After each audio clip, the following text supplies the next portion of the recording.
Every year we're amazed at how many of you come from all over the world to join us for a couple days here at Harvard.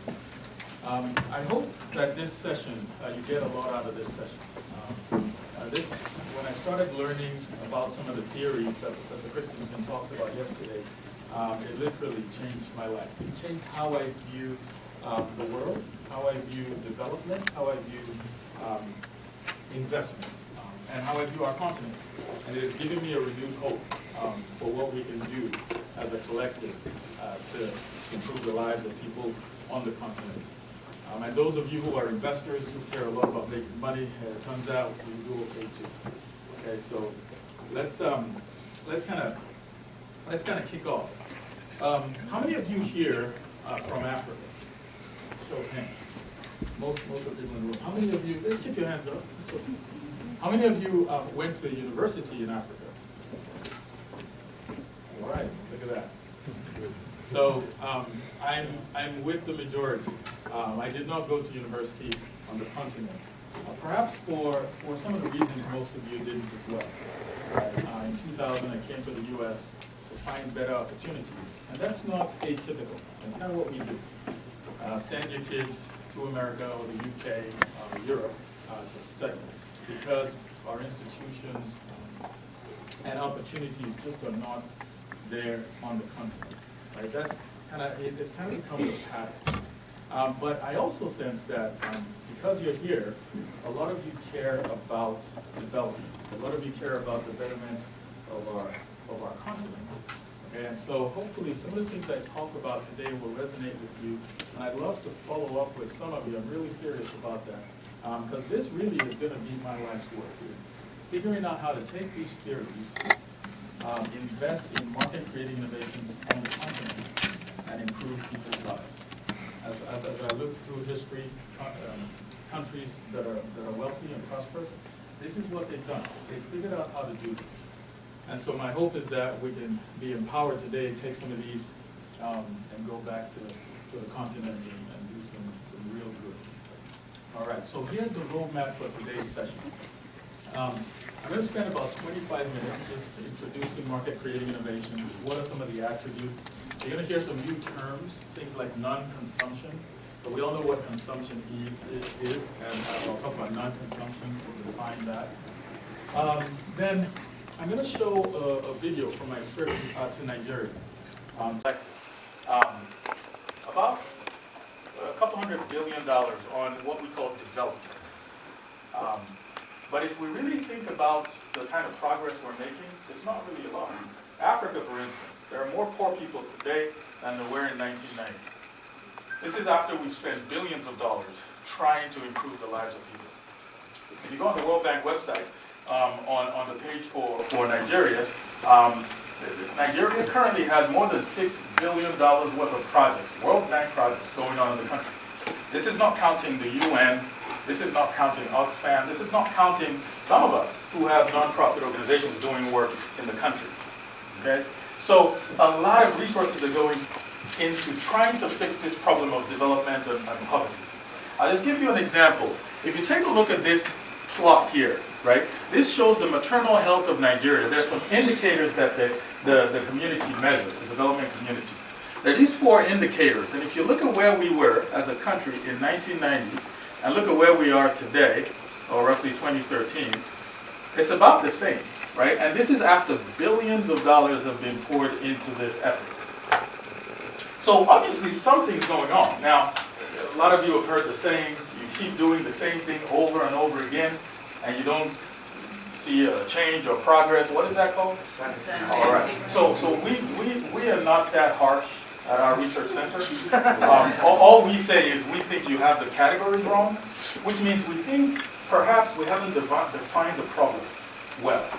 Now, one of the things that we found, and I got some help from my research team, I didn't introduce them, but Tom Bartman over there, talked about Professor Van Beaver, Allison, and yeah. So I got some help from these folks, and it turns out that poverty is not simply a resource problem. No matter how much money, technical talent, people we throw at the problem, it's not going away. That cannot fix it, right? Now, the other insight that was interesting that we've come up with is the eradication of poverty, which is what we, again, as a collective, the world, is focused on, lifting people out of poverty, is not the same as the creation of prosperity. There are millions of people, perhaps a few billion people, who don't necessarily live in poverty the way it's defined by the big institutions. But my sense is I would not want to trade lives with those people. It's not the same as prosperity. That's why our research is focused on what creates prosperity. We're looking at prosperous countries, because every country was once poor, and we're trying to figure out how they became rich. And we've got some interesting things to say. Now, what causes prosperity? It's quite simple. Getting there is difficult, but it's really simple. The prosperity of nations is caused by the prosperity of enterprises within the nations. Now, we can talk about infrastructure, governance, corruption, and a bunch of other things that are correlated with prosperity, but really not causal. These things don't cause countries to be prosperous. What causes countries to be prosperous are the firms within those countries. Here's why. Here's why I think we're right. Think about the global economy, right? It's quite nebulous, it's abstract. What is the global economy? Now let's go one layer lower, and let's think about Nigeria, right? The global economy is made up of countries, like national economies like Nigeria. In Nigeria, you have industries. We'll take the Manufacturing Association of Nigeria, for instance. Then within that, you've got companies, enterprises, firms. And within those firms, you've got business units, and within the business units, you've got teams. So how many folks are part of a team here at work? Most of us, right? I'm part of a team. Now, the way we do our work in those teams directly affects our business unit, which affects the profitability of this firm, which then goes all the way back and tells us whether the global economy is growing or whether it's not growing. So when we think about GDP, which is a metric that is usually tied to a country, and as a result, a lot of the things that we think about to try to boost GDP are also tied to high-level macro changes, right? So things like changing the interest rates, and governance, and infrastructure. Now those things are important, but at the core of growth, prosperity, is really enterprise. It's company. Give an example. Let's think about Taiwan. 65 or so years ago, Taiwan was as poor, if not poorer, than a lot of African countries. But today, Taiwan is a developed country, right? How did they get there? Now, a lot of people think about Taiwan and they export a lot. And remember, I might date myself here, but that's all right. 1980s, made in Taiwan. At those, no, that's okay. All right, I'm sorry. But Derek remembers. I am not as old as Derek. So really though. Now I've been doing some research on this, right? Now, if I start talking about America and the UK, it's like the things that the development of those countries happened way back. We talk about the Industrial Revolution, but Taiwan is more recent. The Taiwan, South Korea, and so on. They were really poor in the 1950s. The first thing they did was they looked at local demand. What we call that here is non-consumption. And we'll talk about non-consumption. Said, how can we fix local demand? How can we manufacture, agriculture, make things for our people? After they did that, then they start focusing on exports. Now, it wasn't until the mid-1970s that they started focusing on infrastructure. That was when they had 3 successive, huge infrastructure development projects. Railways, highways, ports, and other big infrastructure projects. The government of Taiwan said, look, we cannot do this until we do this. Because if we do this, we cannot pay for it. Think about a lot of the infrastructure we have on the continent. What happens? You build stuff in the city, Nairobi, Lagos, Johannesburg, everybody moves there. We haven't yet figured out how to do productive enterprise, so the infrastructure gets overused. And what happens? It breaks down. And so infrastructure really is not our problem. We think infrastructure causes development. Well, it turns out it's really an output. What really causes development is productive enterprise. And when you're not as developed, our sense is you focus on market-creating innovations, right? Now, we think innovation is at the core of development. because we do, I think it's important we really look at that term innovation and try to understand what is it. How do we categorize innovation? Now, some of you who were at the keynote yesterday have seen some of these, so bear with me. The first is market-creating innovations. These are innovations that take products that are complicated, expensive, limited to the rich folks in society, and it transforms them into simple products. So 50 years ago, none of us would have been able to have a computer. It was big, it was expensive, it was a couple $1 million. Today, we all have computers in our pockets, right? So that's a market-creating innovation right there. Sustaining innovations. Now, how many folks in here have a smartphone? All right, don't be shy. Let's make this interactive. Now, how many folks in here have a smartphone that was made in 2011? That's what, don't be ashamed. Exactly. That's my point, right? Sustaining innovations make products that already exist better. And they target demanding customers, right? High-end customers. The phone that was made in 2011 is probably not good enough for you today, right? So you get the newer versions. But those products are not really targeted at the mass population, the people who maybe could not afford the existing products. And the third type of innovation is efficiency innovation. These innovations make, every company should do them, and they're innovations that allow companies to do more with less. Right? So when you outsource some part of your value chain to another country or something like that, then these are efficiency innovations. Now, when all these innovations are working in concert, the economy is booming. I mean, things are just happening. People have jobs. It's happened quite a bit in Japan. The Asian tigers, Taiwan, Singapore, South Korea, Hong Kong, and their economies were growing so fast that unemployment was like 2%. Right? If you were alive, as Professor Christensen likes to say, in those countries, you had a job, whether you like it or not. Okay. So, the world knows how to do these two types of innovations really well. They don't really know how to do this. Now, while all these are important, it turns out they have very different impacts on the economy. These create jobs. They use capital. When you make stuff that most people can afford, you got to hire people to make them, hire people to service them, hire people to sell them, and so on. Right? Well, these, it turns out, they may create a few jobs here and there, but that's not really the core purpose. They use some capital, but not a whole lot. And these, well, turns out they actually they eliminate jobs, right? Now, none of these is bad, so I don't want you to walk out here and say efficiency innovations are from the devil, and we cannot do them in our company. That's not the point. The point is, all these innovations are important, but they have very different impacts on the economy. And as we think about the continent, we need to start thinking a lot about market innovation. Because investors understand this. They'll give you money for this. But this, it's a little tougher. So we're trying to figure out how do we teach folks how to do this. That's really the point of my research and what I hope becomes my life's work. So let's look a little deeper at market creating innovation. I've got the words on there because I'm going to share the slides, but let's make it simpler. You've got a business model. Every company has a business model, or should, right? And you've got potential customers on the other side.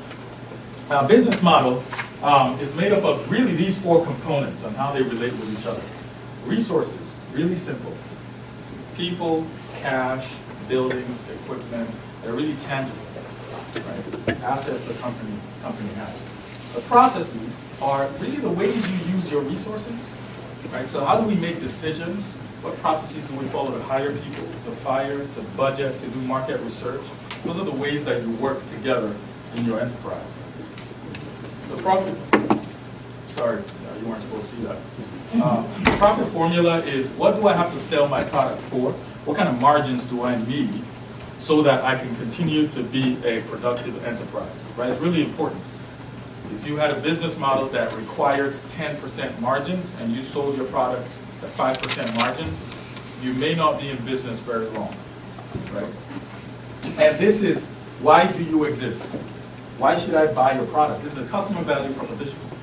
The language we use is the job to be done. Jobs arise in our lives, right, as consumers. So this afternoon, when the clock hit about 12:01, I started getting a headache.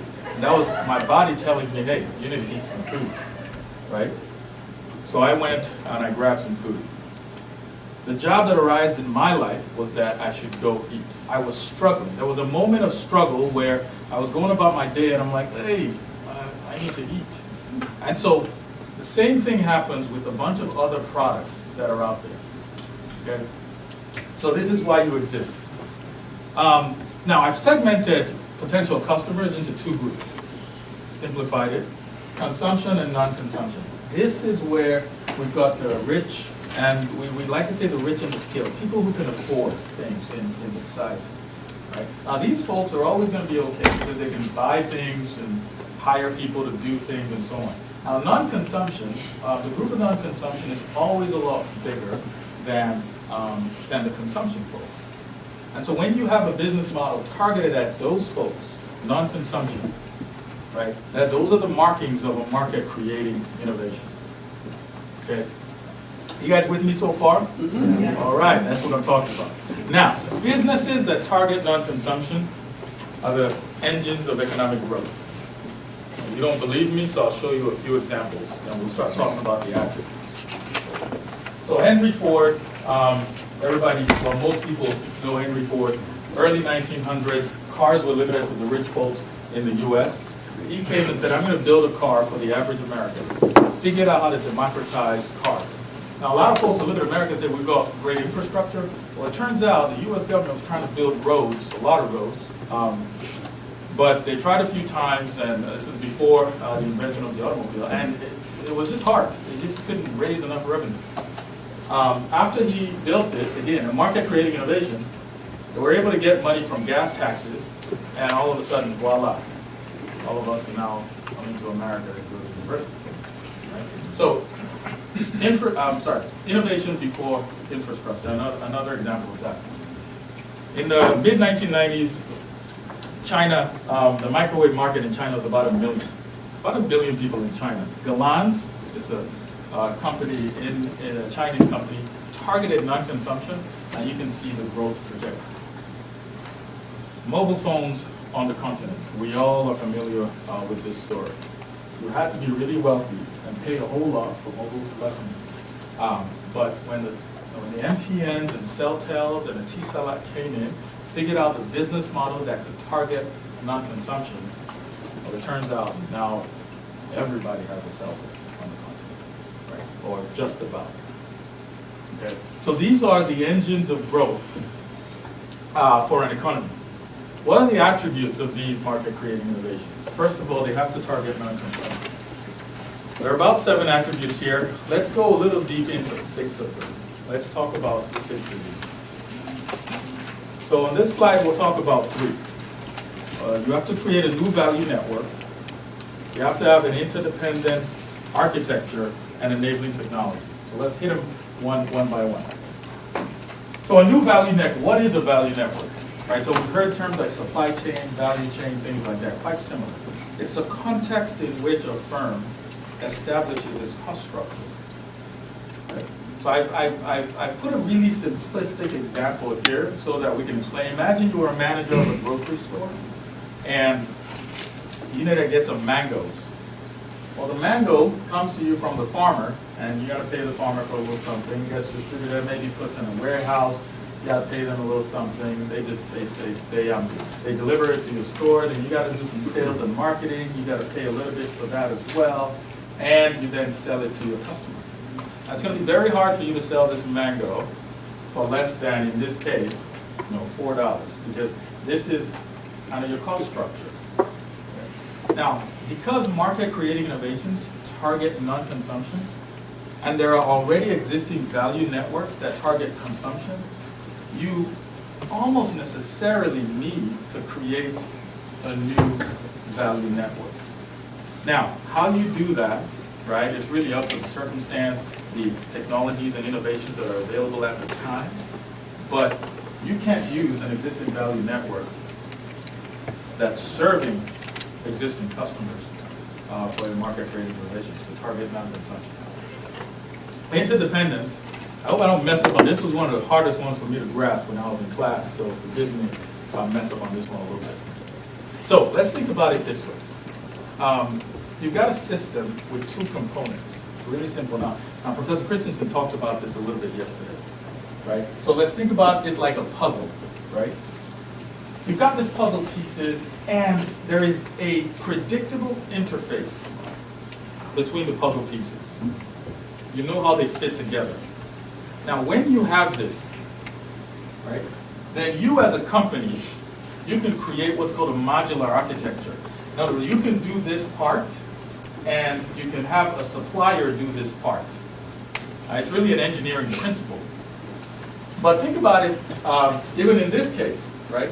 If you were getting mangoes from this farmer, and you weren't sure of the quality of the mangoes you were getting, the guy gave you 100 mangoes every month, and 50 were bad, and 50 were good sometimes, and you just weren't sure of the quality.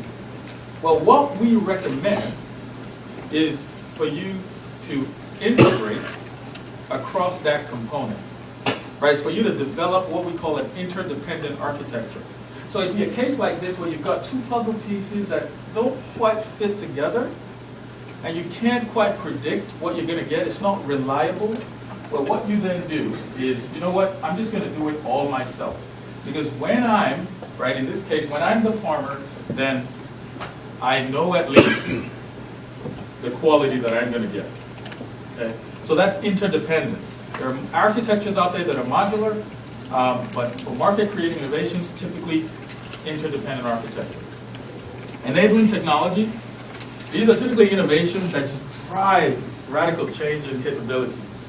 Right? So think about what we can now do with a cell phone in our pocket. Think about what we can do with the internet. These are potentially enabling technologies that we could use on the continent to create market-creating innovations. Okay. You guys with me still? Mm-hmm. Oh, yeah. Thank you. All right, so let's look at three more. Emergent strategy, patient capital, and abundant resources, or resources in general. With emergent strategy, I'll talk a little bit about this product here that I think a lot of you might have seen yesterday at the keynote. You can take a look at this after we're done. This is a portable refrigerator. It was made in India. About 20% of people in India have access to a regular refrigerator that we would have at our homes. Right? They have similar electricity problems that we have on the continent. And there's a consumer goods company called Godrej. Godrej looks around and says it's going to take us a while to serve, the 1 billion plus people we have. So let's create something. So they go and they create Chodoku. But as they're creating Chodoku, they think that people need to be able to make ice. Because what good is a refrigerator or a freezer if you can't make ice? Right? And so they go in with that thinking, and after they do some market research, after they do field testing, they realize, ice isn't that important. So they change their strategy. Right? Now, you have to be emergent when you're doing market-creating innovations because you're going into a market or going after consumers that haven't purchased that kind of product before. And so going in with a deliberate strategy, which essentially says, I know what my market is, I know what it's defined as, I know what margins I need to make, might be a fool's errand. You might not be very successful. There's got to be a little bit of humility there where you say, let me learn from the market and be emergent in my strategy. For capital, you need capital that is patient for growth and impatient for profits. So I'll say that one more time. Patient for growth and impatient for profits. So I know there's a lot of allure about creating apps and things where you want to just get users, and we're seeing more of that on the continent. Well, it's important that as you're defining your business model, you're patient for growth. Now, what happened in Nigeria when MTN came in is the stock price tanked. But MTN said, we're going to be patient. Right? We're going to figure out how to serve this market. We don't need to get all the customers in today. We want to make sure our networks are reliable and so on. And now, MTN, I think they're doing quite well, with the exception of the $5 billion fine. In another 30, 40 years. What's going to happen when we got a couple billion people on the continent, same space, and we have similar poverty type numbers? Let's really think about that. We have issues of Al-Shabaab, Boko Haram, movement for the emancipation of Niger Delta, into breaking pipelines and so on. Let's really think about what happens when this doubles and we've got young people on the continent who don't have jobs. So there's a returns argument to be made about this, right? You do very well when you do market creating innovations. There's a development argument to be made that I think is really urgent. We can't keep waiting. We can't keep coming over here for school and leaving the continent. So we've talked about market creating innovations, but let's now talk about how do you spot them, how do you spot these opportunities. Really, I want to focus on 5 things, 5 ways to spot non-consumption. Because when you spot non-consumption, which are moments of struggle that you see in people's lives, then you can go back and build a business model that targets that non-consumption. First, over-engineered products. So let's talk about that. Now, about 9% of households in Nigeria have access to a car. About 87% in America.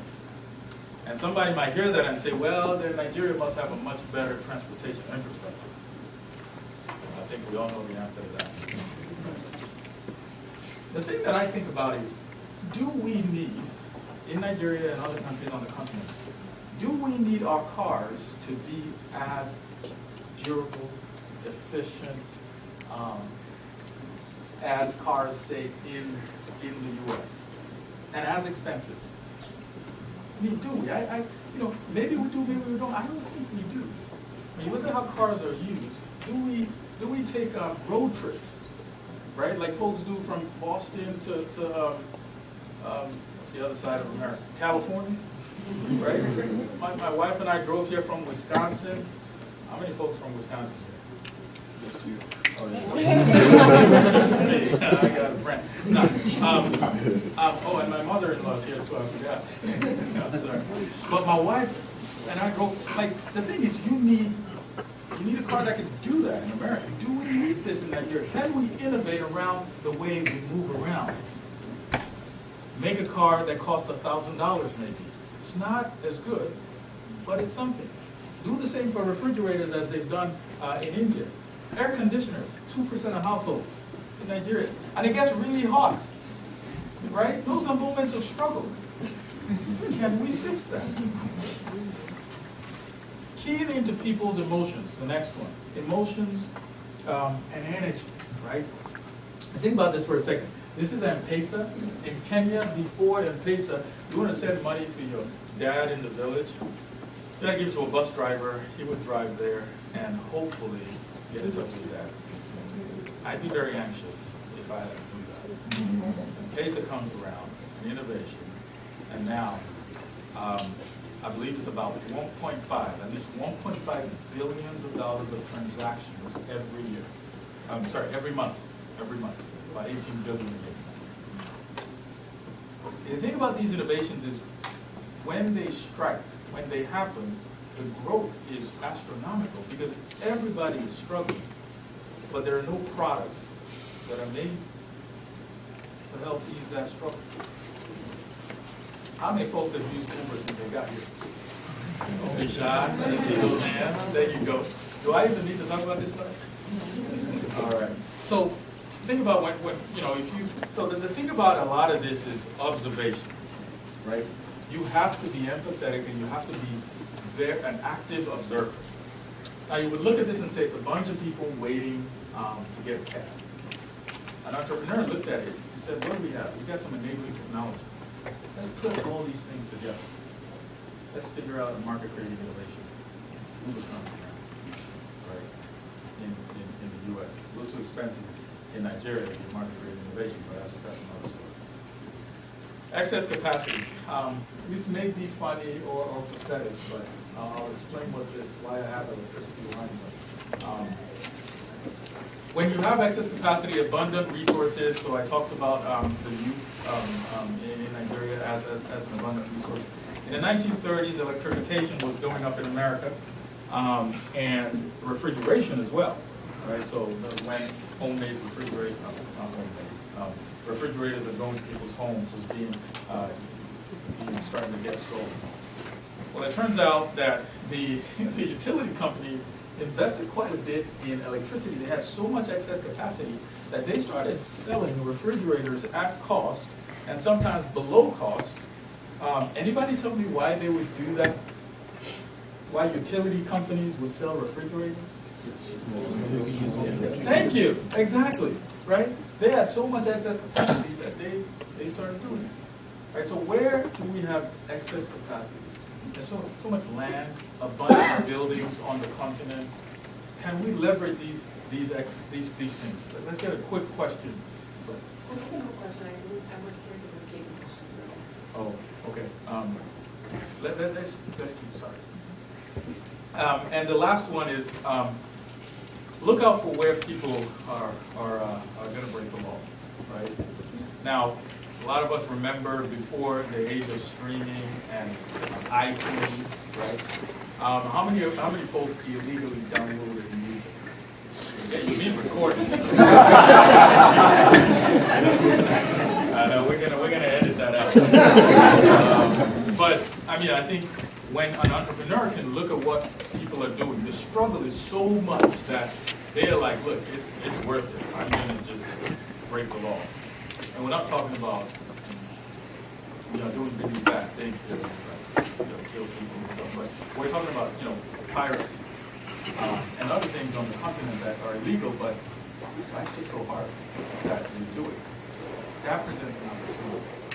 My sense is very few people wake up in the morning and say, I want to break the law today.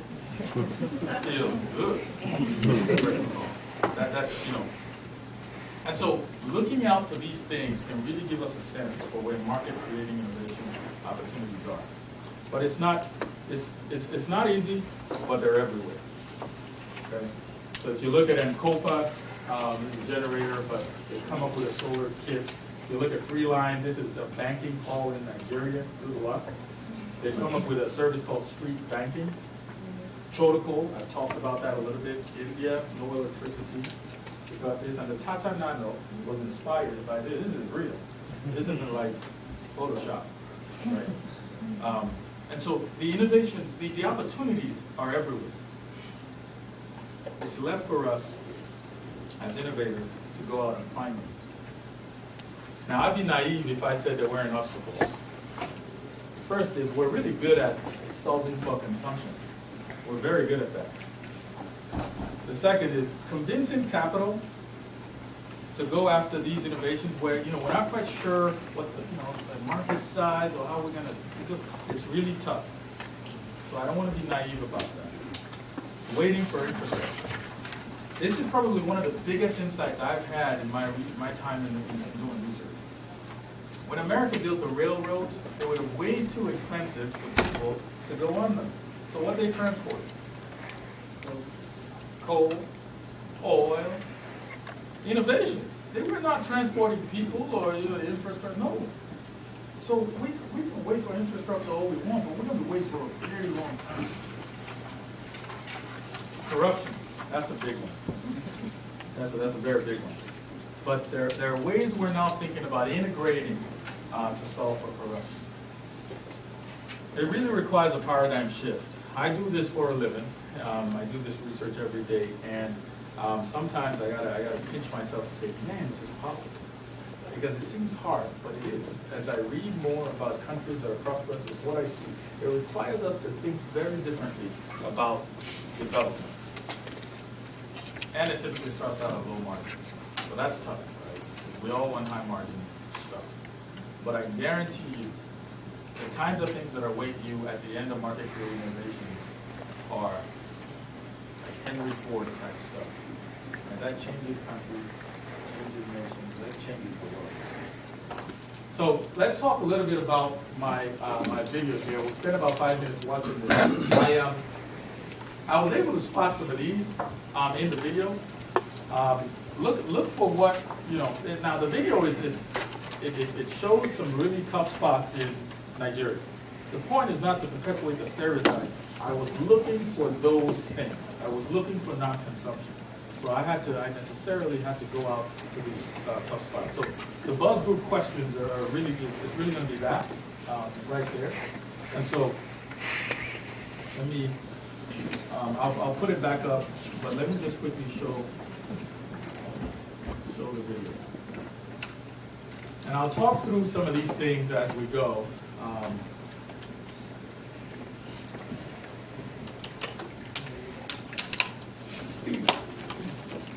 So this is a room in Lagos, Ulaje. 7 people live in this room, right?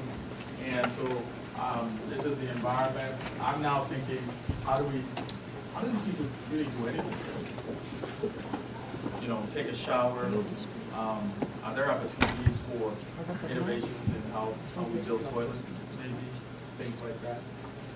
A lot of us might be able to resonate, or many of us might really resonate with this. There are a lot of buildings in the country where they're unfinished, but people have to just move in. I stayed in one of these buildings when I was there just to experience this. Are there opportunities for restructuring how we build our homes and things like that? This one's interesting. This is University of Lagos, one of the best universities, public universities in Nigeria, right? But that's what we have. How do we compete with, like, Harvard? I mean, should we even try? At least for now. This is Enugu State University. And see, what I see here is it's a university that tries to build infrastructure that it cannot sustain. Right? So this is where you get resources, but you don't have the right processes to sustain those resources. This is where students learn. Now, as I'm doing the, reading about different countries and how they've been able to fix these issues, I found that companies, when these countries were poor, companies actually started building training centers. Can we do that? There's a primary school. And these are for the kids that are lucky enough to go to primary school. Are there opportunities for us to think about how kids learn, where we don't need this much infrastructure, where we create schools that are specific to jobs, where we teach you how to be a plumber, a welder, an electrician, not just physics that you're never going to use, and I still don't even understand. It's a hospital, again, trying to build something that looks like what a good hospital in America would look like. There was one doctor on duty taking care of about 60 patients. I had a father come to the nurse, say, hey, when the lights go out, they just go out. There's no generator. But interestingly, there's a new hospital being built right next door. I mean, think about that, right? You've got a hospital that's not working and you're building a new one that you're not going to be able to sustain. How does that make sense? Otherwise, I really get to know. This is my castle at night. I inside the bus, jump. Really get it.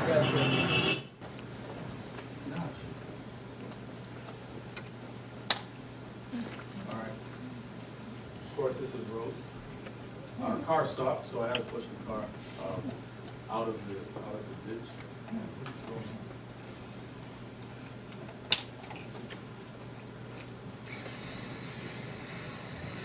Then I had to get on the bike.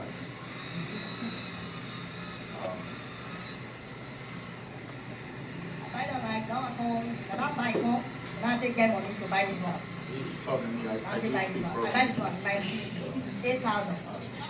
He spent $400 on this bike and he had to save for 2 years for that.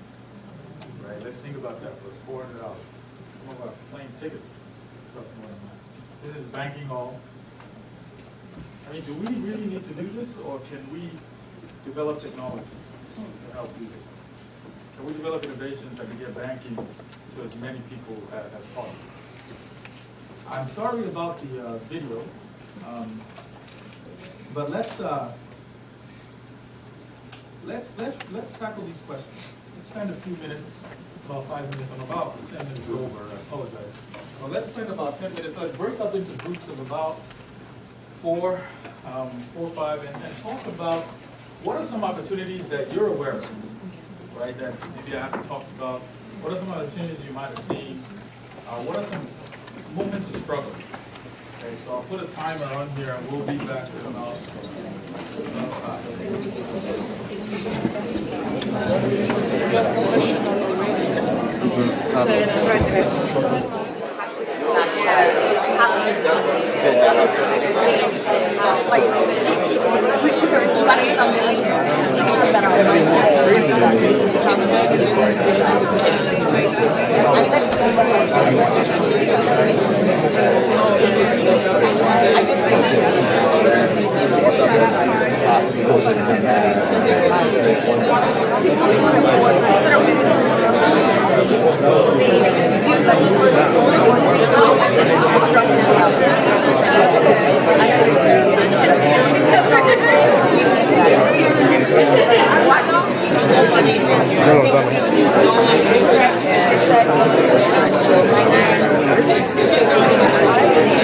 Presque 7 ans.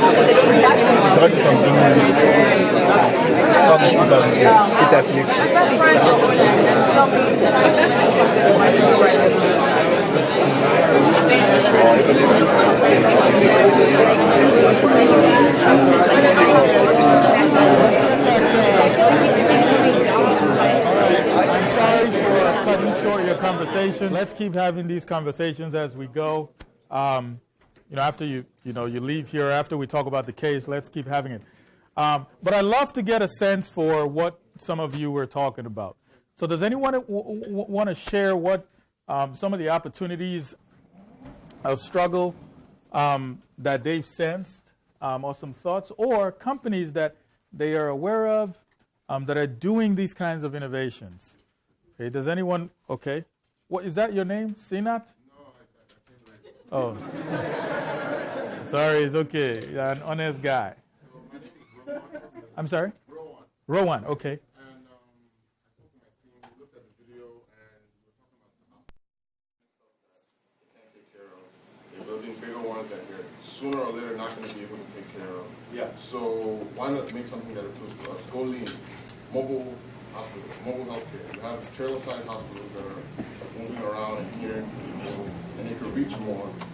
And I just think it's better. That's what I thought. Excellent. So mobile hospitals. Anybody have comments on that or comments on other things?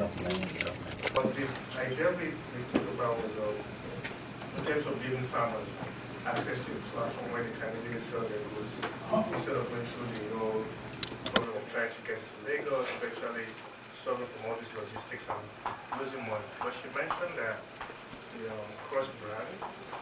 That what? Cross-buyer. I'm not sure what the name is. Not the Crossbar. No. The person who won the competition. This person that won the Oh, very right. Pretty much that's the problem they're trying to solve. the new venture Yeah, competition. the app that won it, that's the problem they're trying to solve. Cross Frontier. Sorry, Frontier. Okay. Excellent. Thanks. Lenora. So our group actually got a few things, but the one we should like to highlight is when we looked at the video, we Yes. saw incomplete buildings. Yeah. And they made of cement. Cement is expensive. Yes. And so a solution could be using the red bricks that we have as abundant for us. Uh-huh. In Cameroon, we've got this company called Mipromalo. Mipromalo. Yes. Oh, you have to help me. M-E. No, Mipro Malo. Uh-huh. And at very, I know right now they're at very early stages, but they're looking at the ways of using red brick, so like mud, making them into bricks that people can use to build houses. So instead of having like cement blocks to build, you will have red brick blocks. Yeah. I mean, And that's quite sustainable. look at our campus. It's all red brick. Isn't it beautiful? Sorry. but I agree. Those are the kinds of thinkings that we need to do on the continent because they're there. They're abundant. We have to. I mean, you saw me pushing that car, and what was on it was red, right? That was somebody over there. Monique, yeah. So we were thinking with the video, I was thinking about the roads and how the roads look. Can we think about a new way to compact the roads and how to put it down with a new machine versus thinking about, oh, it needs to be tarred and it needs to be paved. So what can we do with the way the road is already that can slow off the water and stop the mud? Yeah. So I think one of the things I've learned in the 8 months, almost 8 months I've been working here is the most important thing we can do when trying to solve a problem is not come up with a solution. It's ask the right questions. It's ask the right, because if you ask the right questions, then you can find a much better solution. But if you ask the wrong question, if the question is, how do we get our infrastructure to look like America's? Because America has good infrastructure, Nigeria has bad. Or how do we get our roads to be tarred so that our cars don't spoil or don't stop? Then we're asking the wrong question. We can answer those questions, but is that the right question we should be asking? So questions like this, are there other ways we can build our roads? Maybe. But if we don't ask, then we're focused on existing solutions that are way too expensive, that we can't manage, that break down. And that's not how other countries have become prosperous. Let me get a few more in. Sorry, you came late too, Abby. Okay. Go ahead. Well, so we use cars to get around here. We use cars, buses, and so on. Yeah. And since very few car makers are in Africa, Yeah. it's winning down from Kenya, they started to emerge. Yeah. And I'm hoping that they use this model of not making things so expensive so people can afford it. But okay, so cars have been around for a long time, and they run on roads. So you can't escape the road issue. You just have to build the roads. Because until we can make cars that can float or glide, some things you just can't compromise. Yeah. You just have to do it and do it with very good material so that it doesn't crack up and break and so forth. Yeah. Some things I think that we shouldn't look to reinvent the wheel. We should just try to do the very best we can. Because we're everywhere else, the context. Yeah. Now, does anyone have any, before I go to Nenaya, before I go to you, does anyone have a response for, what's your name, please? George. George. Actually, it's more of a question for you, based on what you said. Okay.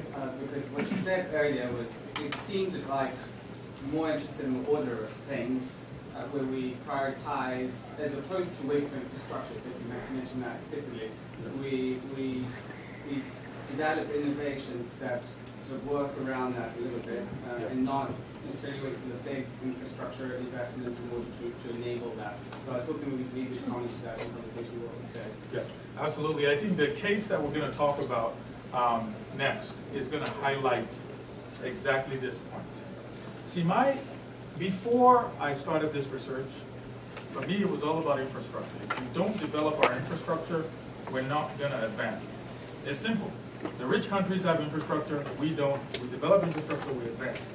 Well, it turns out that unless you have a situation like China, for instance, where the government says we're going to build stuff, we're going to make stuff, they kind of has a top-down approach. The innovation comes before the infrastructure. Because we cannot, you just can't afford to build the kind of infrastructure that we're talking about with no innovation. And it's not my opinion, I'm just reading through history. Right? The Taiwanese government had opportunities to build infrastructure as they were developing. They were getting money from the USAID from 1950 till about mid-1960s. They were getting USAID, like we all are now, right, on the continent. They chose not to invest that aid in massive infrastructure projects because they were like, we're not going to be able to sustain this. We can't maintain this. So it's really about the order of things. Now, I'm not necessarily saying we have to change the way we build roads. No. Now, if we rethink how we build roads and an innovation comes from there, that's great. But what I am saying is we don't need all our roads or most of our roads to be built before we use our wonderful brains to think of innovations that can help people. I think that's really the core point of where I'm getting at. And there are companies that are doing it in Nigeria, and my hope is that we can do more, be more like those companies. You know, Bruce, we looked at education, Okay. and we decided that creating like an incentive program in terms of like universities where if students could like maybe like get involved with, you know, again the infrastructure, if the government wouldn't, you know, be so supportive, they kind of like painting walls or looking at helping with the pipes, fixing the pipes, with like Department of Engineering or placing the Department of Arts and Science. You know, an incentive program is created such that they could be given like a scholarship or like free housing, something towards that. So that way, you know, that goes back to their academic work, helps them stay in school, and also helps the, you know, colleges, universities, kind of like develop their infrastructure, right? And we use that as a project, like a clear project design for the students. Yeah. So essentially, students maintain the school, but they learn a skill as they're doing that. That is quite interesting. I had patience. Yeah. So I want to go back to the infrastructure and also in terms of the idle resources. Yes. So we have a lot of young people who are a lot of very athletic. And just to go back to sports, we're not, you know, there's a huge market creating opportunity there of how about finding other ways to train our athletes, our young people into world class, you know, and be able to compete with other countries and continents. So I'm just thinking, instead of building stadiums and other things that we might not necessarily be able to sustain, why don't we come up with other ways to train our athletes and develop them? Right.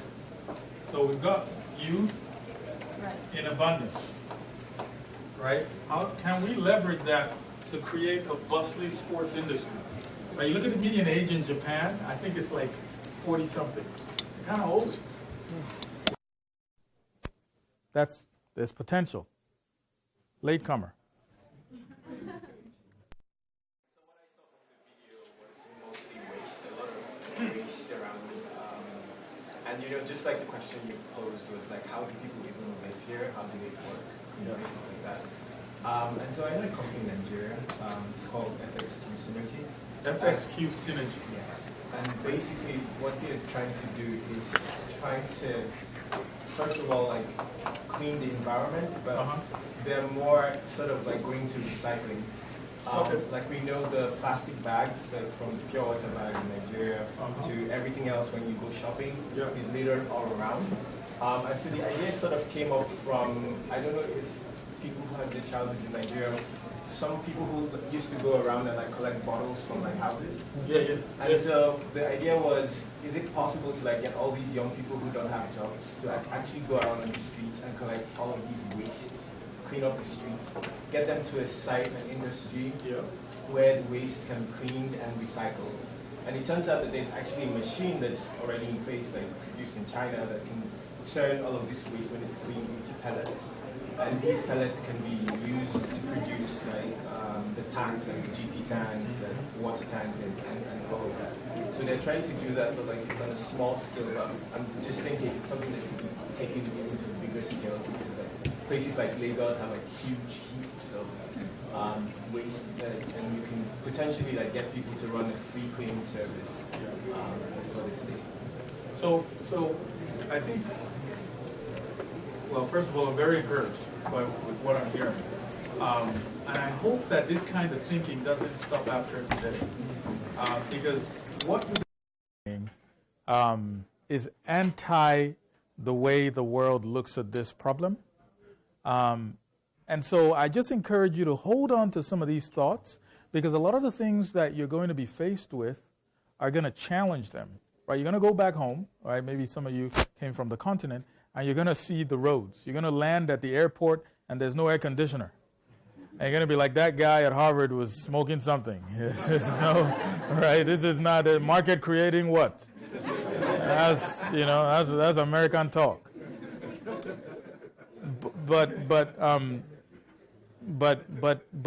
I'm really encouraged, and I hope you guys kind of hold on to this, because I'm more and more convinced this is the only path we have to development. I don't know how else we can do it. Based on what I'm researching and how other countries have done it, I just don't. We had a couple more people here. Was it? Sorry, if I didn't call, I think it was you and you. So please. And so two things that we talked about was number one with banking. We saw there's a lot of people in line, and people try really hard to get loans, and they don't qualify. We don't have a system like credit score.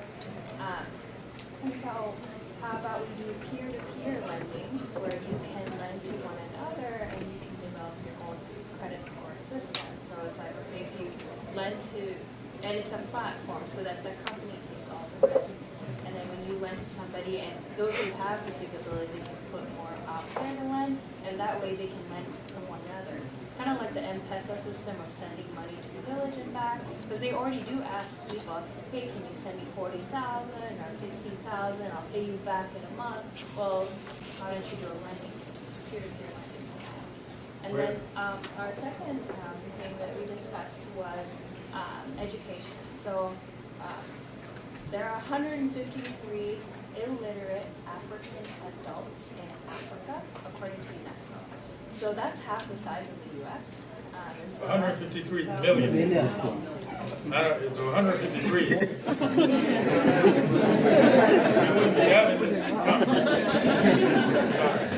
mean, you can look it up on UNESCO. So, and 102 million of them are women. So that's really shocking. The amount of illiterate people that we have, and it's like really looking at how do I deserve an education? And there's so many people that don't have that in adults. So how do you target adults? Because sometimes the education is becoming that good, and then they're formed for leaders, so they just finish, they get a job, drop out of school, get a job, just work the field or something. Using the M-Pesa platform, because it's really saturated in Tanzania, people use it. Using that platform, the GSM platform, and bringing educational content to the phones, because they do have non-smartphones and smartphones. So it's compatible with it. You don't need internet, you don't need Wi-Fi, you don't need 3G, 4G. It comes directly to your phone, educational content in the form of stories, quizzes, and lessons. And then you can track it. And then if you're in the village, if you're working the field or the crops, you can just have your phone with the headphone and then be listening. So that's knowledge that's coming into you. You can test something. You can learn literature, English, tribal language, you can learn different subjects. Come straight to your phone. It's just like a subscription thing. And people use phones, and that can be used within the home, the children, the parents. What's the name of this service? It's just my idea. But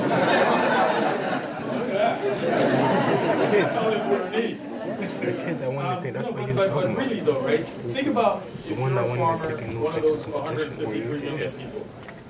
There's no way you're going to get literate before you die, one of the adults, right? Because the opportunities aren't there. So imagine if Bernice and a couple of you guys worked on something like this and attacked non-consumption. We went in, talked to the folks who don't have this, are not able to read, write, and so on. What might that look like? You develop this platform. You get financing. I mean, these are the kinds of conversations that I hope we just keep having. Let's get Jennifer. Just two really quick points. I felt like conceptually, historically, it was a little bit of a struggle thinking about the word non-consumption, but when we took the shift and thought about more opinion, viewpoints, that we decide this started flowing. So I think this is terminology can be understood. And for example, some of the areas that you know with energy, traffic, and so on and so forth. And then also connected to that, another reason why I think we struggle with the term is, for example, if you use the air conditioning example, you're saying 2% of households in Nigeria have air conditioning. If you start solving that as a problem without thinking about, well, what's the real problem? The real problem is climate control, interior. It opens you up to new solutions that you might not need air conditioning. There's low-impact homes, there's different air flow arrangements with architecture that you can take. Drill holes through walls and have, good air circulation. Just thinking about how can you not tie yourself into solving the wrong problem. Thank you. Thank you. You see how this is? I'm supposed to be teaching, and I fell into that. Jennifer, thank you. I think we can go on till 5 o'clock, but my professor's not. He's gonna let's get two more. Just two more real quick. But I think that's really important because the question that we ask is more important than the answer we come up with. Like, I cannot stress, if you don't take anything out of this session, please take that. So let's get 1, 2. Okay, sorry. Let's just get 2 more. Let this conversation keep flowing. I'm going to be at the banquet. Let's keep having it. Please, sir. My name is Odo, and I'm originally from Togo. Actually, I just would like to clarify a point that I have some hard time understanding. Like, what comes first between innovation and infrastructure? Yes. For me, like, I have tendency to believe that they're supposed to go hand to hand, in the sense that innovation is coming from a private sector and infrastructure is coming from a public sector. Yes. Like, for instance, I have some ideas to implement certain things, Yes. Like in Togo, for instance, that are like maybe 200 or 300 miles from the capital. Yes. But without like adequate infrastructure, there is no way I will implement that idea. So that's one of the reasons why I'm thinking that, having innovation alone without the infrastructure may not get you to your end result. Yeah. So that's a great point. I'm going to let our next session handle that because we're going to talk about someone whose company is doing a lot without infrastructure, and it is possible. Now, it's not easy. Don't get me wrong. This is very difficult. Prosperity is not easy. There's a reason only few countries have it, right? But the path that we're on, all I'm saying is that path may not be the right path. And instead of having a hard time on a wrong path, we just shift to having a hard time on the right path. Okay. So that as time goes on, it gets easier. But they'll talk about that. Let's get one more, and I'll invite Professor Van Diesel to come up and wrap up. My name is Luis Garzón. I come from Washington, D.C. Yes. I spent 3 years in the international development sector in Washington, D.C., USAID in particular. And what I find so encouraging about this exercise is that it's such the antithesis of what I was exposed to. Yeah. And my question for you is, do you see hope that there will be a new generation of people who will internalize these lessons and bring them to organizations such as the World Bank or USAID, the African Development Bank, or is the bureaucratic structures just such an impediment that we're probably better off avoiding those organizations and maybe like starting social enterprises or becoming investors? Is it really an either-or proposition for us? So let me say this, and I'll close. Thank you for that question, and thank you for your honest assessment of the development industry. I started an NGO when I started reading about poverty and Africa and development. And I did a lot of the things that perhaps the USAID would do. I would go into communities, build a well, 6 months later it would break down. We spend more than $500 million building wells. Not my organization, it's not that big, but as a collective. And all those wells are broken, right? Because we can't take care of them. That's the model. Now, to your question about whether or not we can experience a paradigm shift, the way people think about these issues, I'm going to leave that to you guys, right? You guys are the entrepreneurs. You're the innovators. You're the ones who really care about this. I'm going to do my best, right, to keep learning and pushing information out there. And my hope is that, you take my email, take my card, and we evangelize this message. It's a different way of thinking. Now, is the World Bank going to come on board? I don't know. But what's going to happen is, how do we make the World Bank irrelevant? Again, I talked about Taiwan, and in 1965, I believe, that was the last year they took aid from the U.S. government because they were rich enough. So the point is, if we can come together, build these innovations, perhaps we don't even have to worry about the World Bank anymore. Okay? So I want to thank you guys. I want to invite Professor Van Beaver. Thank you so much.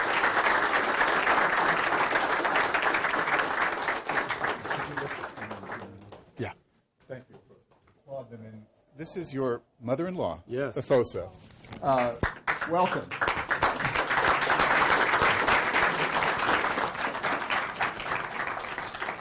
Efosa's wife is in a surgical residency. We're not entirely sure she exists, but you're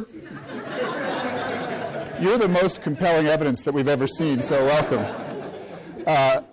I also have something on my heart that I want to say that Jennifer and Bernice really touched on. I think I speak for all of our team when I say that we've been inspired by Efosa, and in particular by his courage. And it goes to what we were talking about in terms of spotting non-consumption. We're trained to put on lenses and to spot consumption, right? To look for opportunities to serve affluent, well-skilled people who have lots of money. And I can tell you, speaking a little bit out of school, when Efosa came back from his trip to Nigeria, and he went with a GoPro camera on his chest and a microphone in his hand and eyes wide open to spot non-consumption, when he came back, he was shaken.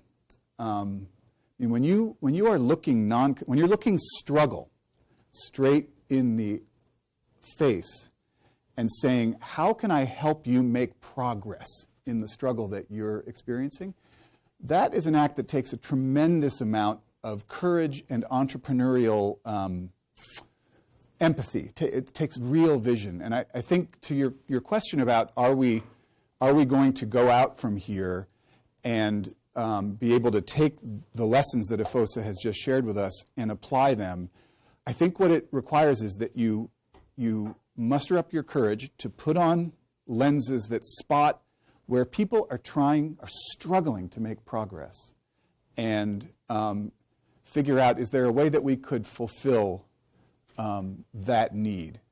And it's not an easy journey. Maybe that's part of the reason that we don't do it more often, but it's very important. So, with that, what I want to do, we have the pleasure of being joined today by Deepak Singhal, the CEO for Africa for Tolaram. Welcome. You can stay there for a second. What I want to do is ask you a couple of questions about the Tolaram company that you reviewed in the case, and then I would like to invite Deepak up here so we can ask him some questions.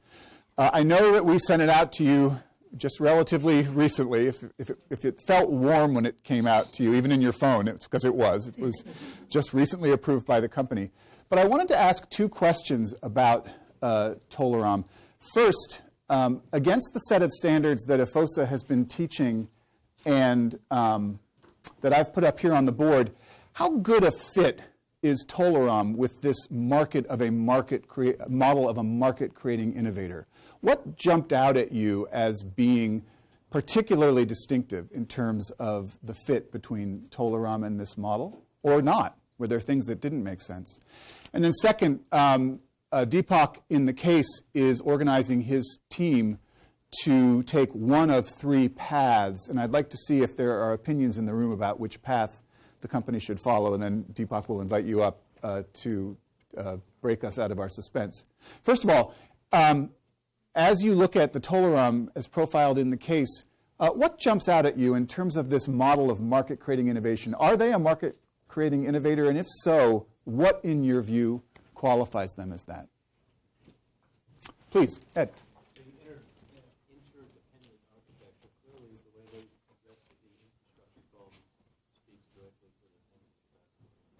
So this is a company that is, as Clay said yesterday, integrating across intersections and where there's not a solution available, they're creating it. What would be an example of that that jumped out at you?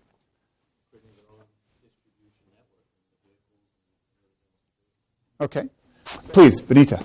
So I think that they showed very fervent and firm targeting of non-consumption because they had a very, very low-cost product that they would not budge on changing the target consumer that we're after. And it took a long time. But as I was reading this, I kept saying, there's this and this challenge. It's okay, no problem. We'll create our own manufacturing plant. Another problem comes up. No problem. We'll keep targeting the market, and then eventually, after maybe 10 years of plus, eventually the market warmed up to them, and you could see sweeping adoption of their product. And according to the case, even though there are other companies that are trying to come up, or the exhibitors, that are trying to come up and take market share, their brand name is so firmly enrooted in the market that they kind of, however many years of work that they put in, they're reaping the benefits of now, and it's sweeping regardless of social class. So I'm hearing two things in your comment. Not only are they targeting non-consumption, but the capital that they're deploying is patient for growth. And the case talks about how when their joint venture partner, the Salim Group, was getting sort of cold feet, they stayed the course. What else jumps out? In the non-consumption part, but I was really impressed by the foresight of the growing female participation in the workforce. Yeah. That mothers want to put something quickly for their kids because it also works for them. So they're doing a job and not going to have 5 hours to cook every day. So they were looking at, if you will, where the market was going as opposed to what the current reality was. So targeting that non-consumption. Okay. Anything else? Please, Mill. It's a question about the difference between the new value network and the interdependent architecture. Because what Idiom was talking about, what Ed was talking about in the distribution and vertical integration, I'm not sure if that's also by definition the new value network that you were presenting. Is that a new value network or is it different? What's your read? How do you read a value network as we're reaching out to the consumer? We talked about integrating backwards up the supply chain. Did you see evidence they were integrating forward, enlisting others on the way to the consumer? Oh, I see the difference now. No. No. Yusuf. No, they did pretty much cover the entire chain from leveraging backward and forward and getting delivery cars to actually create new stores. And also, they actually had their own stores to also do their own market research. So that was creating new value. And also, I mean, obviously, I think in terms of the market research, but pretty much the whole idea of patient capital was pretty much based on the logic of the founder. And now we wanted, pretty much it's not about chasing profit, but actually trying to target people that don't have the resources to get these things. And also, pretty much they went the entire value chain to pretty much be able to get there. Because it took a very, very long time to be able to get profitable. Yeah, that's what had jumped out at me as you're looking at where there was an absence of, say, a retail distribution capability. They created that to move forward, yeah. Any other points of view on that? Deepak will ask you about that in a moment. In the time of the case, the company is facing 3 options for expansion. Very briefly, the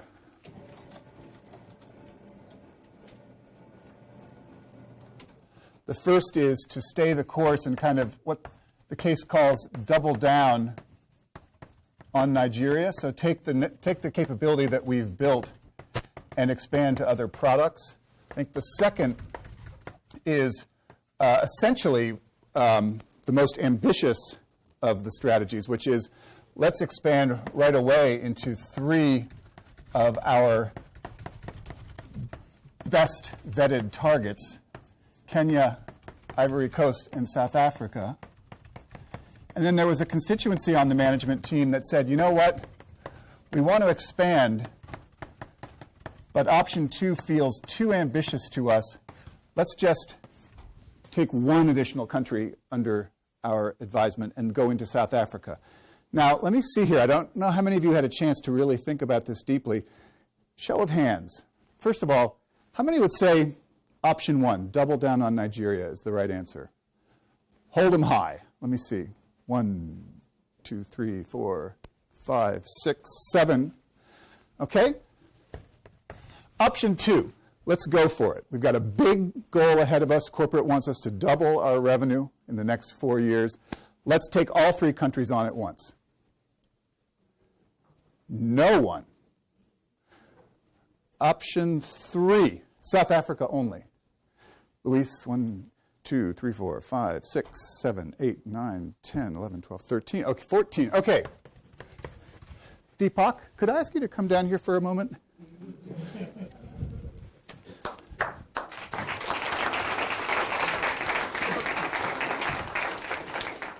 So, CEO chair right here.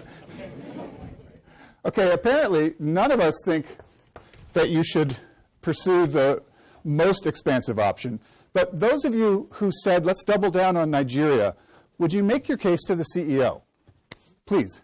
So I think doubling down on Nigeria, what I thought was, one of the reasons they wanted number 2 was so that they could expand to Ivory Coast and Kenya and Africa. I think you can also do that from Nigeria. So that was my reason for double down on Nigeria, but use Nigeria to reach the countries that you want to without necessarily going there to build infrastructure and everything that you want. So you might distribute to these other countries, but you want to keep manufacturing base in Nigeria. Okay? Anyone else for on option 1, please? So I chose option 1 because option 2 and 3 were the worst.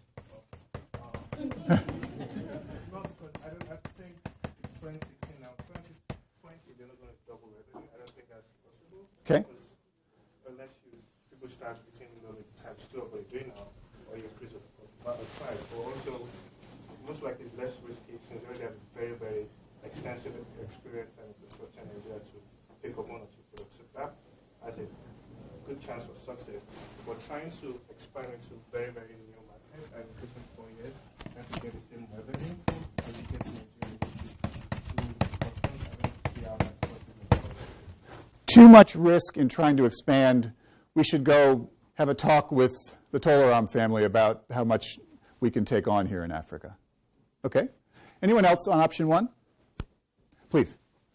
I'm thinking we already know the logistics of Nigeria, and in terms of expanding new marketplace, you have to think about distribution, logistics, upfront capital costs.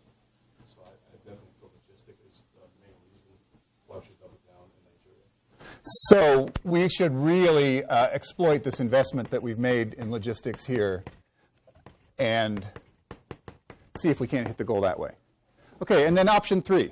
Let's go to South Africa as our first option. Luis.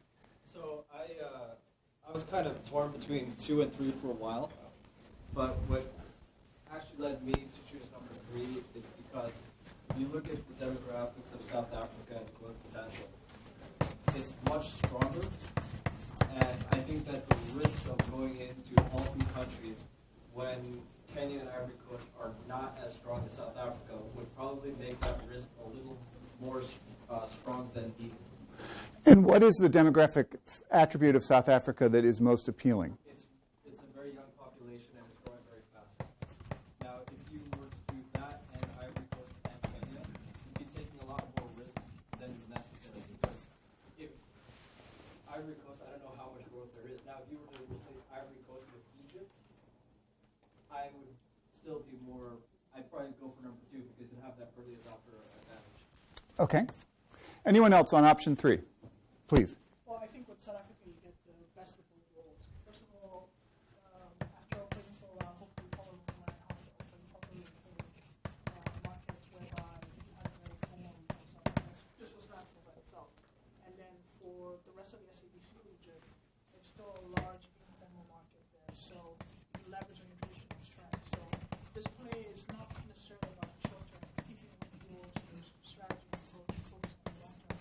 You have to eventually learn how to operate informal markets because some of the other countries, if you look at Nigeria, Botswana, Kenya, they're gradually moving towards more formalized markets. I know this because I just went back home last Christmas and I saw abundant ShopRites and spas just opening everywhere, causing extra traffic. So it's a good time to move now to learn how to learn that particular skill, and also at the same time we've worked on the informal market and the rest of the SADC region, excluding that. So it's good on its own terms, and it's a great entry point into the SADC market. Okay. Deepak, I have a number of questions for you, but before I can get to any of them, could you tell us what did you do? And thank you for agreeing to have Afosa interview you and Ankur repeatedly. So we said focus is more important, so we stayed with one product till 2009, one country, but then when we thought, okay, why don't we go public? So we got some PE firms to evaluate us, and they were like, too much risk, single product and single country, so you should diversify. Although in 2005, we also saw that we are growing. We were growing at 36% per annum CAGR since 2000 till 2014. So 2005-06, we said, okay, should we go outside Nigeria or not? Because we've got a winning formula. Should we apply it anywhere else or not? There was big debate, big fights, and then we went to Ghana eventually. And Ghana today is a 50 million market after 7 years, and we are one of the biggest brand in Ghana in a short span of 7 years. So now again the question is, and that didn't mean that the growth in Nigeria fell. We still grew in Nigeria by 36% over the next 7-8 years. So now the question is, yes, we can grow in Nigeria. It's a 1 billion market already. The product penetration has reached 75%. That means 75% of the population has the product at home. So the growth rate will slow down. Not that we won't grow, but the rate at which we were growing will slow down. Now, where do you get the extra growth? Not from the markets. Of course, it is a product which will take time for it to grow. But so the question is, should we go one market at a time, and for how long? Because we know that it may take 5 to 6 years. Or we open up 3 to 4 markets at a time and see that we grow faster in these markets. The major challenges is not capital. The major challenge is human capital, not the money.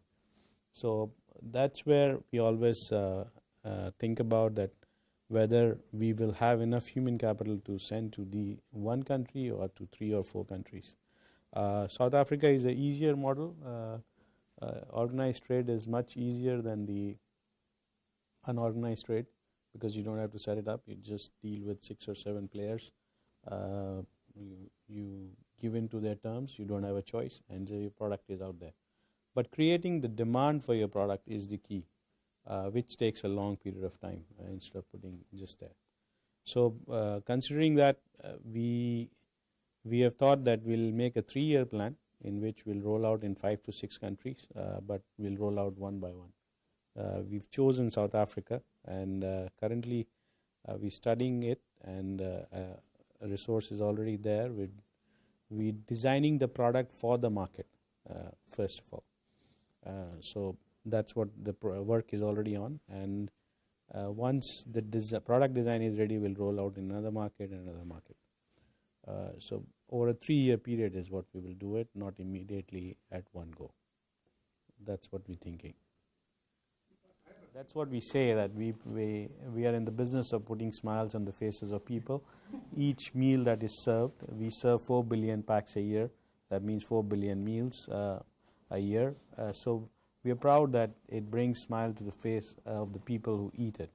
And most of the people in that room, since we are there since 1988, and many of them were from Nigeria and Ghana, they have grown up eating the product. So they have a liking for the product. And we realize that we don't own the product, our consumers own the product now. So the brand is a category in itself, and it's a product that people really love, and we are proud of it too.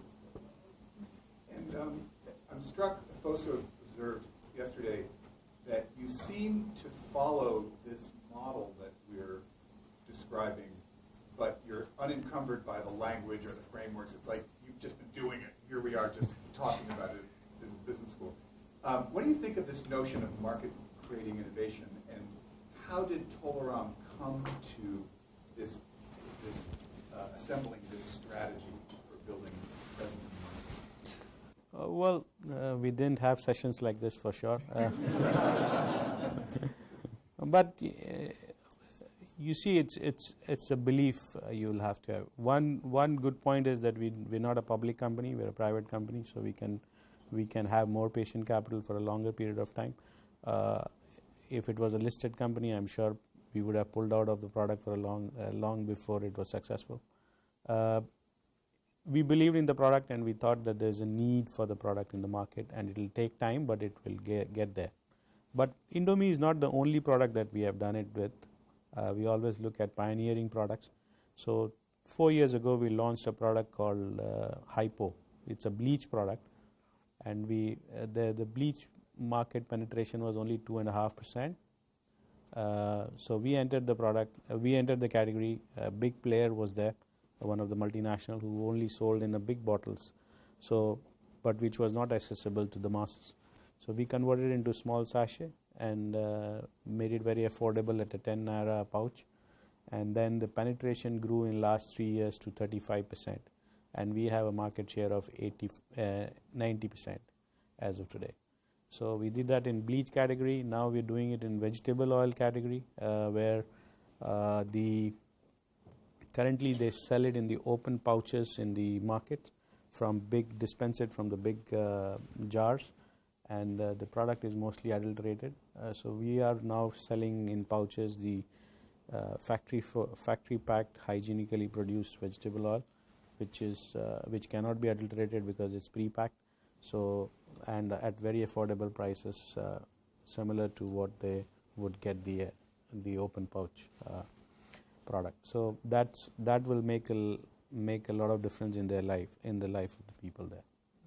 And we just launched it 1.5 years ago, and it's a very, very big brand already in Nigeria called Power Oil. Deepak, an issue that came up yesterday in the questioning, and it's come up here repeatedly today, is this issue of infrastructure before investment, and you seem to have just proceeded where there was no infrastructure. I think Ankur said we can't allow our destiny to be in someone else's hands. How do you do that? This is really hard. How do you think about it, and what kinds of investments are you able to make? Are you not able to make? How do you approach this issue? Well, it's a function of if you think there's a problem, and how do you think if you wait for somebody else to solve it, it will never happen. So the point is that it's a problem, you take it up and you solve it, because anyways, end of the day, everything consumer pays for, but you have to have the means of reaching the consumer and the scale. For example, I'll give you, we are in the business of noodles, but I know more about generating power than making noodles. We have the piped gas, we have the CNG, we have the diesel, we have these. Now we are putting a solar plant in Kaduna. So, I mean, from food to generating power, you know everything. You have to know it, because if you say, and producing your own power eventually is cheaper than even getting it from the grid, because you have mastered that art over the period of time. Although it requires capital, but then you phase it. You don't have to do it all at one go. You start with the product, then you keep on adding as we went. From 88, we started with importing, then we just made the noodle there, then we started backward integrating from 2008, and we went up to 92% of our ingredients being in-house. So it's a long journey, but you look at it and you keep going at it. And whatever money you make, you keep investing and reinvesting. It's just to make a 18 cents pack, we have invested $250 million to produce that and get to the consumer. I have questions about your company's values, whether you've got advice for the entrepreneurs in the room, but let me just open it up, and thank you very much again. Please. So it seems like you still say the success story, and now it seems like it very perfects the going to invest in this to infinity, which I'm sure there's a breaking point. But can you talk, maybe share some kind of stories of when you guys actually stuck in and eventually you had to get out the product, and maybe one of the failures, so they can sort of get your concept how you keep going with something that's successful. I'm sure there's a few times that you pulled out or you failed at the product. And also maybe can you also help us solve the power problem in Nigeria? So it's like very, very good. Okay.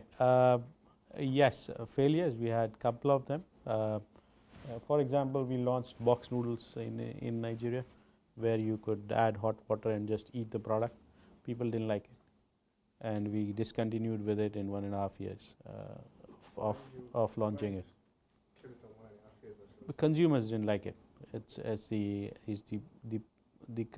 inconvenience of the learning was that they don't like the soup style, and the water doesn't dissolve completely in the product, so you still have some water left, which is very inconvenient to throw. And the feel of the noodle is very different from when you cook it. So, and that's what the consumer don't want, and we discontinued. There was another product that we went into a category called tea in Nigeria, and we found out that because we thought it's a very big market, and we didn't do our homework very well, I would say, there, because it's a big market, but even Milo and Bonvita, people call it tea there, which we didn't understand. We coming from India, we thought tea is tea, the black tea. So we entered the market. We found out that the market was very small, and we within a span of 1.5 years we exited the market.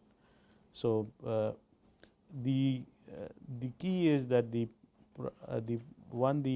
have to see that it makes a difference in the life of the people, and it is really solving a problem rather than just adding on products to our. We have a huge infrastructure, and we just do around 5 products today. We can add as many products as we want, but we haven't done that because it's not about just selling through that. It's more about what difference can we make and pioneer it. Why don't you go ahead and call?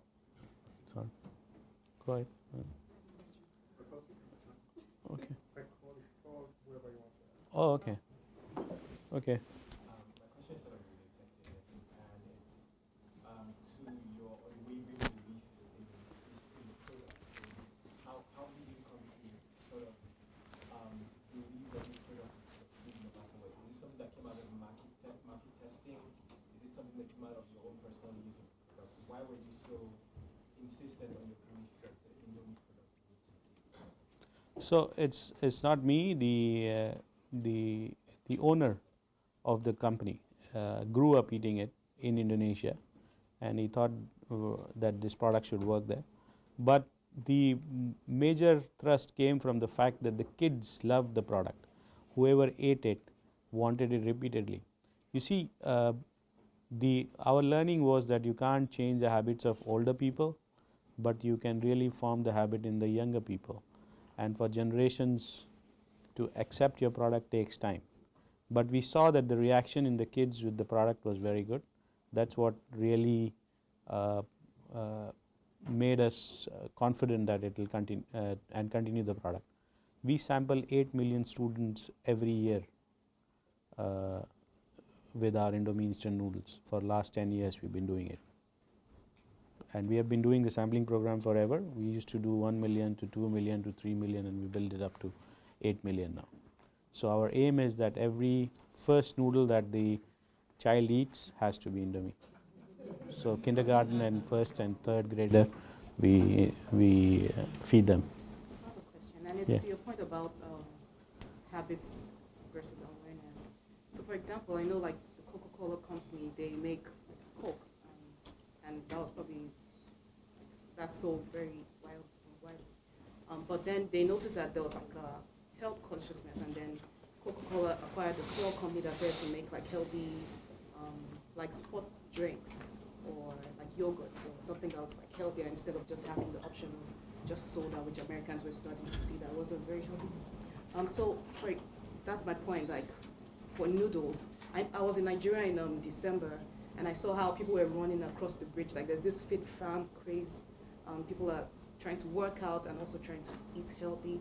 So is that something that you also consider and say, okay, maybe we would like incorporate like, healthy? We have considered and we have done fortification of the product, like the vitamins and all that. There are different versions. Yes, healthy is good, but it's not tasty, you see. There are products we have in the pipeline, products like air dried noodles instead of fried noodles, and there are other things we can do with the product, and we have it ready, but we still feel that the market is not ready for it yet. It's still a mass product. People need energy. They're not the guys who are looking for, who are overfed. They are the people who really need the food to sustain. The problem is with all of us who have sitting down work. So they are the guys who work in the field, and they're the kids who play all day long. So they need some amount of carbohydrate too, which the product provides. So I don't see a challenge there in terms of being unhealthy food, but yes, we will, in the evolution of the product, we have the pipeline where we can launch better and healthier product for niche market where of course more expensive, where the people are ready to pay a premium for it. Deepak, perhaps if you can stay with us for a few minutes after the session closes, we could bring additional questions to you, but one for the room. Do you have any advice to the aspiring entrepreneurs in the room who really want to have an impact on the continent? And I guess in some ways, different categories, but to the same level that Tolaram has had. Any advice for those in the room who really want to leave here and go make this kind of innovation a reality? I would say values of the group is very key for us, and actually I think we are the only group who says proudly that our vision is to be a group who is aligned with our values. So that's the kind of premium we put on values for the group. And the values are trust, courage, commitment, respect, and humility. So it takes a long time to build these. More than anything else, the trust and the quality of trust deficit is the biggest challenge in Africa. People don't trust the products, don't trust the people, and within Africa, each country doesn't trust each other. So building that trust for your company, where you do the right things rather than doing wrong things and blaming others for getting caught into it. I would say if you build your platform on a very strong values, then you will succeed, in my opinion. Congratulations and continued success. Thank you.